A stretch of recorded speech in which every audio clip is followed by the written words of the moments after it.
Welcome back.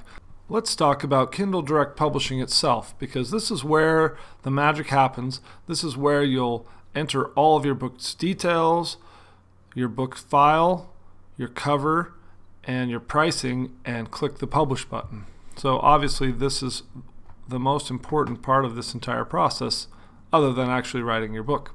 So the first thing you'll see is the introduction to KDP Select, and I'm going to talk about that in another lecture because that's really important for promoting your book. But let's get right into the meat of entering your details into Kindle Direct Publishing.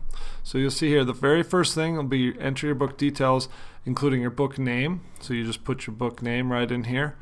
You put in a subtitle, and I always recommend using a subtitle. I research lots of keywords that I can include in the subtitle to not only make it appeal to your readers, but also help it to be found in search engines. The description is very important.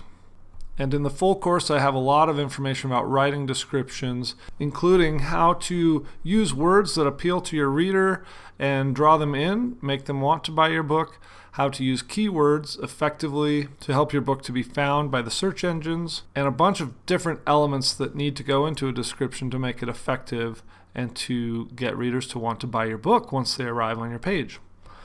I also even have an HTML template that you can use to create fancy descriptions. So you can use colored headlines and bold and other things like that to make your description look more professional and to stand out on your Amazon's book page.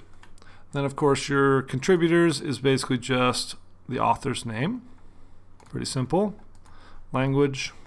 Pick the language. Most likely it's going to be in English because that's the broadest range of readers. And your publishing rights, if it's not a public domain work and you own the rights, which you should, then you just click that. And then you select categories for your book. So for instance, if this is a gardening book, you would go down to gardening, and then you would choose the specific nature of the book. So if it's a container gardening book, you'd click container gardening. Say it was also for flowers, then you'd open that up and say for flowers, general. Or if it was wildflowers or roses, if it's about roses, you'd click roses. Click that one off, click roses. You can put in an age range if you want, if it's like a kid's book or something, not necessary if it's an adult book. Put in 7 important search keywords that you will have researched, which again is what I show you how to do in the full course. And then I always just say, I'm ready to release my book now. And then you upload a cover. And I'll get into uploading a cover in another lecture. But then you go to uploading your book file, and you literally just click Browse for your book content, pick the file, and upload it into Kindle Direct Publishing. It even checks for spelling errors and stuff like that, which is helpful to you just in case you missed any in the editing. And by the way, I do recommend being a very thorough editor, because there's no quicker way to kill your book dead in the water than to get a couple of 1 or 2 star reviews from people who found a lot of errors.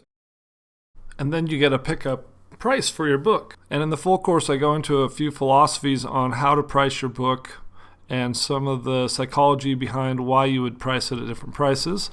But you put your price in here and you pick your royalty,